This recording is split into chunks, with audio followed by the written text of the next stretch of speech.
और कोरोना के बढ़ते आंकड़ों के बीच भारत कोरोना वायरस पीड़ितों के मामले में इटली से आगे निकल गया है। बढ़ते आंकड़े और खतरों को लेकर कांग्रेस के वरिष्ठ नेता दिग्विजय सिंह और कमलनाथ सरकार में पूर्व मंत्री जीतू पटवारी, इन्होंने केंद्र सरकार को घेरा है। पटवारी और दिग्विजय सिंह ने ट्वीट कर लिखा कि इसके लिए केंद्र की नीतियां जिम्मेदार हैं। इसके अलावा कोरोना के बीच जहां देश की अर्थव्यवस्था बिगड़ी है, वहीं बेरोजगारी भी बढ़ी है। जो अमीर थे वो इस कोरोना काल में और अमीर हो गए और गरीब भूखों मर रहा है।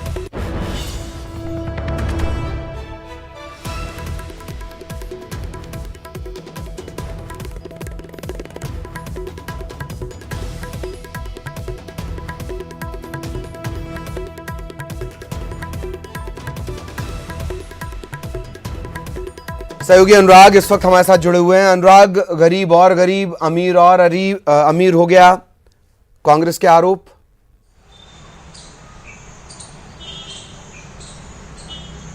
बिल्कुल, देखिए कोरोना वायरस संक्रमण जिस तेजी के साथ अब फैल रहा है और अनलॉक 1 की जिस समय शुरुआत हुई थी उसके बाद हर दिन जो आंकड़े देखने को मिल रहे हैं वो बेहद ही चौंकाने वाले हैं। हालांकि लगातार इस बात की कोशिश की जा रही है कि सोशल डिस्टेंसिंग का पालन हो, मास्क का इस्तेमाल किया जाए, लेकिन अब बीते कुछ दिनों में जिस तरीके के आंकड़े निकल कर आए वो बेहद चौंकाने वाले हैं और विपक्ष को केंद्र सरकार को कटघरे में खड़ा करने का मौका देने वाले हैं। और यही कारण है कि पूर्व मुख्यमंत्री दिग्विजय सिंह ने केंद्र सरकार पर हमला बोला है और उन्होंने इस बात का आरोप भी लगाया है कि सरकार की जो नीति और रीति रही है वो कहीं ना कहीं फेल होती हुई साबित हो रही है, क्योंकि न सिर्फ देश की अर्थव्यवस्था बुरी तरीके से प्रभावित हुई है बल्कि बड़ी संख्या में लोग बेरोजगार हो रहे हैं। तो केंद्र सरकार ने जिस तरीके से राहत पैकेज का ऐलान किया था, 20 लाख करोड़ का पैकेज जारी करने की बात कही थी, लेकिन उसके बाद जिस तरीके की तस्वीरें निकल कर आ रही हैं या फिर खबरें निकल कर आ रही हैं, चाहे वो लोगों का रोजगार कम हो रहा हो या देश की अर्थव्यवस्था पर इसका असर पड़ रहा हो, इन्हीं तमाम मुद्दों को लेकर अब दिग्विजय सिंह जो है मोदी सरकार के खिलाफ हमलावर हो गए और उनका कहना है कि सरकार को इस बारे में स्पष्ट नीति जारी करना चाहिए कि वाकई में किस तरीके से अर्थव्यवस्था को उभारने का उसका प्लान है, किस तरीके से लोगों को रोजगार दिया जाएगा, मजदूरों को लेकर क्या प्लान सरकार का, इसको लेकर कोई भी नीति स्पष्ट नहीं है। और इन्हीं तमाम मुद्दों को लेकर दिग्विजय सिंह ने केंद्र सरकार को कटघरे में खड़ा करने का काम किया है। सिर्फ दिग्विजय सिंह नहीं बल्कि पूरी कांग्रेस ही अब बीजेपी सरकार के खिलाफ हमला। बिल्कुल, आप लगातार हमारे साथ बने रहिएगा अनुराग, और आप अपना सवाल भी पूछ सकते हैं। रजनीश अग्रवाल साहब इस वक्त हमारे साथ जुड़े हुए हैं। रजनीश अग्रवाल साहब, आरोप लगे हैं कि जो अमीर थे वो और अमीर हो गए, जो गरीब थे वो गरीब हो गए, बेरोजगारी और बढ़ी है, अर्थव्यवस्था बिगड़ी है कांग्रेस की तरफ से। जी देखिए, कांग्रेस तो आरोप लगाने के लिए स्वतंत्र है। आरोप लगाने के अलावा उनके पास में दूसरा कोई काम नहीं है। देश में पहली बार कोई आपदा नहीं आई है, कोई संकट, कोई महामारी नहीं आया, इसके पहले भी आई है और हम विपक्ष में रहे हैं।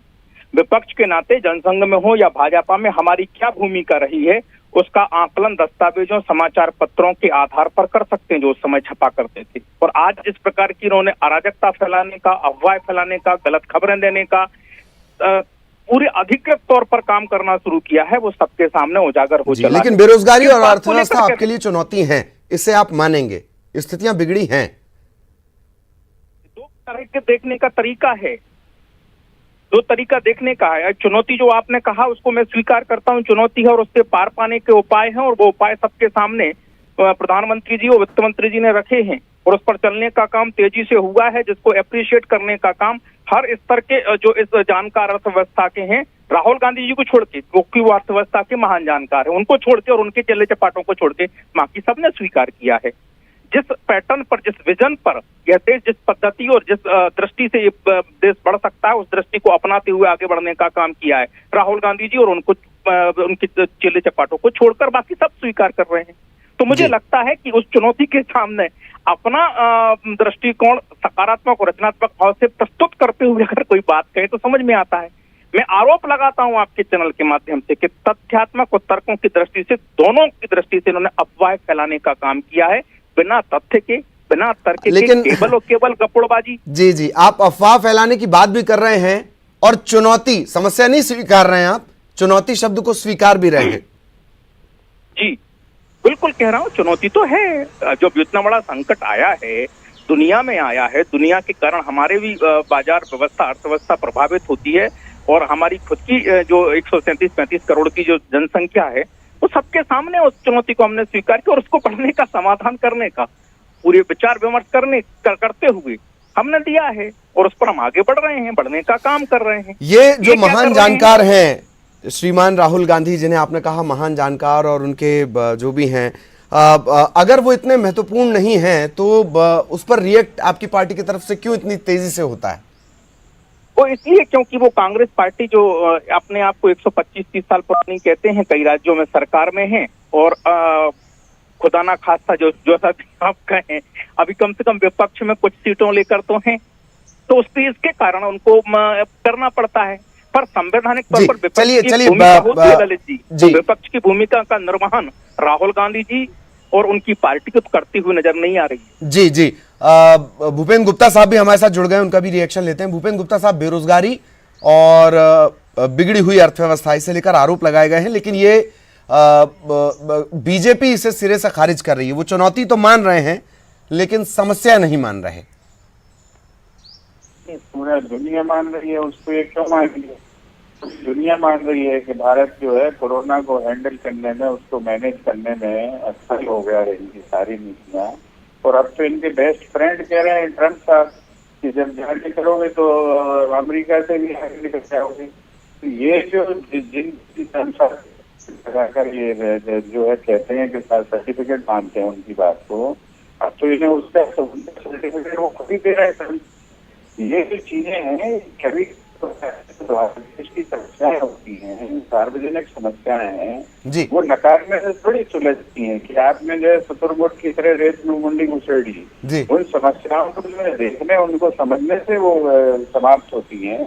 और आप देखें कि क्या भूमिका है देश में, जो है बड़ी बड़ी जो संस्थाएं हैं, क्या नीति आयोग की भूमिका है इस पर, क्या भूमिका है आरबीआई की सेवा रेपो रेट कम करने के अलावा।